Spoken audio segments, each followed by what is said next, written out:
You know, and the key fact is, with this, you may actually find, I went out and did, for 2 days, walked and kind of verified all of these to make sure, and some of them that I found weren't hooked into irrigation system.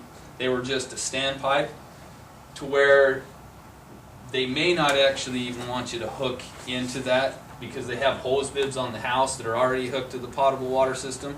So rather than tearing all the way through, if you just cut it, they're not going to be impacted. That's the way mine is.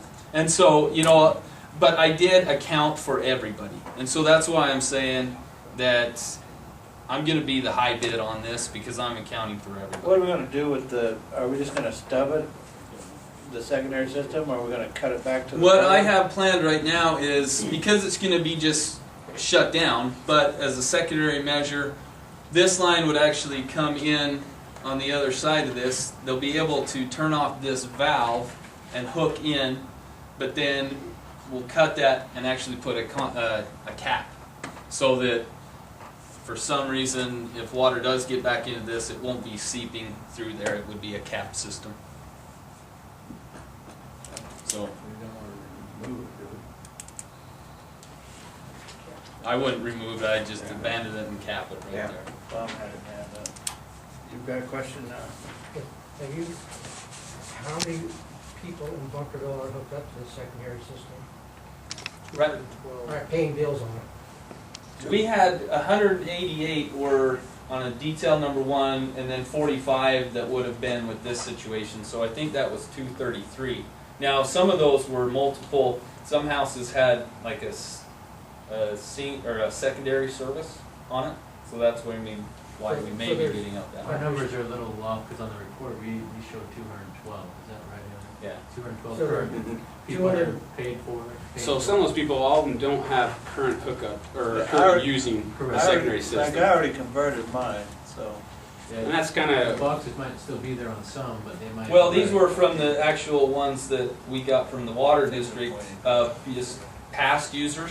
So that's why, again, I wanted to make sure that this number that we gave to you was in fact accounting for any contingency that you would see. So we didn't miss anybody, so that's why I'm saying I'm going to be the high. You know, I wanted to make sure that this would be the worst case scenario that we're looking at. Well, based on the worst case scenario, it's not going to take long for the system, for the system being shut down to pay for this, for the recovery, cost recovery to pay for this. 5 years is what, max. So I'm just trying to say, so there's 212 people in Bunkerville that are paying for secondary system right now, paying for secondary water? yeah, when we started the study, that's what it was at. They can fluctuate by 1 or 2 here and there. Have you thought about offering people an option of, like, let's say a couple $100 for them to do it themselves and not have the secondary system, or is that not practical? And then we have to worry about quality of how it's turned off and, And we might be liable for it. yeah, Timeline. I think the way We did talk about that internally, Bob, but able to get through the process as quickly as we could to get everything converted over. That option we dropped just because we didn't really have control over, other than when we turned the pumps off at the secondary system. We didn't have control over when that happened. I know on mine, they told me they had to be 10 feet apart, but the secondary and the potable water had to be 10 feet apart. Right. And there's a valve, a primary valve that's yours, that you can turn off. And then most people have a secondary valve that you can turn off. So if you turn off your valve, and the people opt not to have the secondary water, you still have to go through this. Because I can't see an advantage No. of secondary water. I think if somebody like myself, I've already converted, if I just said, hey, come in here and check the system, go ahead.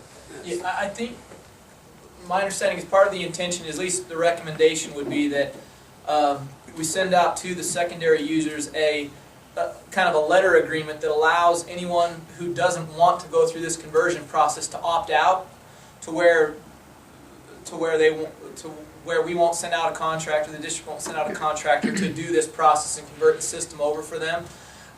As part of that, signing that opt-out agreement, any property owner who wanted to opt out and not have this conversion done on their property would be also agreeing that it should in the future they want to connect their secondary system to the culinary system, they do it at their expense, and they'd also hold the district harmless for any damage or anything that might occur to their property when the conversion is done at a later date.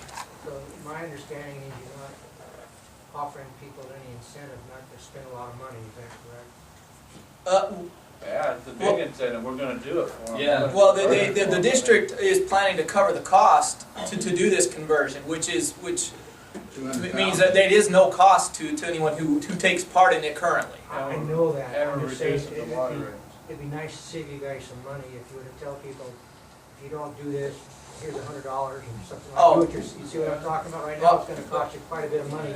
Well, I understand, but the district's got to make sure it's done to certain standards and specifications, which we can ensure better if we're actually involved in the process. What I said at the very beginning, is when you turn it off, it's off.